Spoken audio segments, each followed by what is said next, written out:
नमस्कार दोस्तों, एक बार फिर से स्वागत है आपका इम्पोर्टेंट प्लस चैनल की अनुप्रति योजना की नई वीडियो में। इस वीडियो में हम अनुप्रति योजना में 10वीं 12वीं की मार्कशीट कैसे वेरीफाई करें, या फिर जिन्होंने कोई गलती कर दी फॉर्म में अब उनके साथ क्या होगा, या फिर कोचिंगों में प्रेफरेंस कैसे भरें, 1 2 3 ऐसे कोचिंग क्यों भरनी पड़ रही है, उनका मतलब क्या है, इसके बारे में बात करेंगे। अनुप्रति योजना से संबंधित और कोई सवाल है आप लोग कमेंट करें। अनुप्रति योजना की प्लेलिस्ट आपको इस चैनल पर मिल जाएगी, उसकी सारे वीडियोज़ देख के आप इस योजना को समझ सकते हैं। तो दोस्तों देखो, पहले तो इसमें जब हम फॉर्म भरते हैं अनुप्रति योजना में, पिछली बार ऐसे कोचिंग में 1 2 3 4 नंबर डालने का ऑप्शन नहीं आया था। इस बार ऑप्शन दिया गया है आपको सारी। जैसे आप एक स्पेशल कोर्स के लिए सेलेक्ट करोगे तो उसमें आपके सारे कोचिंग के नाम दिख जाएंगे। आपको जैसे मान लो रीट की 5 कोचिंग है तो आपको 500 दिखेंगे उसमें, और प्रेफरेंस आगे भरने का एक ऑप्शन होगा।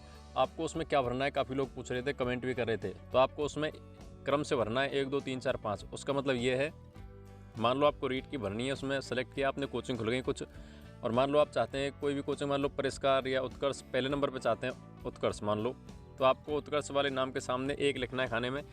मान लो आपको उत्कर्ष कोचिंग नहीं मिले तो आपको और दूसरी कोचिंग कौन सी ले सकते हो आप, तो मान लो परिष्कार ले सकते हो, तो आप परिष्कार वाले के सामने 2 लिखें। इसका मतलब होता है प्रायोरिटी, प्राथमिकता। कोशिश करेगी विभाग कि आपको पहले नंबर की कोचिंग मिल जाए।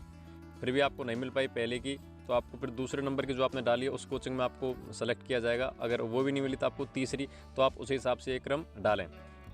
रही बात इसकी कि जब हम फॉर्म भरते हैं तो उसमें जाति प्रमाण पत्र वगैरह तो जन आधार डालने पर अपने आप वेरीफाई हो जाते हैं, ग्रीन टिक आ जाता है। बाकी उसमें जो मार्कशीट होती है उसमें रोल नंबर डालने के बाद, ईयर डालने के बाद, जैसे मान लो 10th या 12th जो भी मार्कशीट है, रोल नंबर डालने के बाद जैसे आप सामने डॉक्यूमेंट वेरिफिकेशन पर क्लिक करते हैं तो उसमें मतलब RBSC की या बोर्ड की वेबसाइट से वो चीज़ आपकी वेरीफाई हो जाती है और मार्कशीट अपने आप उसमें अटैच हो जाती है, वेरीफाई हो जाती है आपकी, हाँ आपकी मार्कशीट सही है। लेकिन बहुत सारी समस्या आ रही है कि आप उसमें मार्कशीट अपलोड नहीं कर पा रहे हैं। तो उसके देखिए इसमें लिखा गया है, मूल निवास वगैरह तो अद्यतन सत्यापित भी होनी चाहिए, लेकिन उक्त दस्तावेजों से 10वीं 12वीं की अंक तालिका का स्वतः सत्यापन नहीं होने की स्थिति में, मतलब आप वेरीफाई नहीं कर पा रहे हैं, तो आप लोग पोर्टल पर संबंधित दस्तावेज को अपलोड कर सकते हैं। मतलब खुद की तरफ से डिटेल डाल के मैनुअली उसमें PDF अपलोड करनी है मार्कशीट की, और उसके बाद सबमिट करना है। अगर आपका डॉक्यूमेंट मतलब वेरिफिकेशन नहीं होता मार्कशीट का, तो आप उसमें रोल नंबर वगैरह भरें, PDF अपलोड करें, और उसके बाद नीचे सबमिट पर क्लिक करें फाइनल। आप सामने डॉक्यूमेंट वेरिफिकेशन पर नहीं करें। एक बार ट्राई कर लें, नहीं हो रहा है कोई बात नहीं, आप नीचे सबमिट कर दो। इसके अलावा अगर आपसे कोई फॉर्म भरते समय गलती हो गई है तो एडिट का ऑप्शन क्या मिलेगा। देखिए, पिछली बार की अगर बात करें तो कोचिंग चेंज करने का ऑप्शन रहता था। उसके अलावा मान लो और कोई आपने गलती कर दी है जिसका विभाग ऑब्जेक्शन देता था, उसके बाद आपको एक मौका उसमें सही करने का मिलता था। लेकिन इस बार क्या करेंगे वो तो पता नहीं, लेकिन पिछले हिसाब से अगर देखें तो नॉर्मली आपको ऑब्जेक्शन दे दिया जाता है।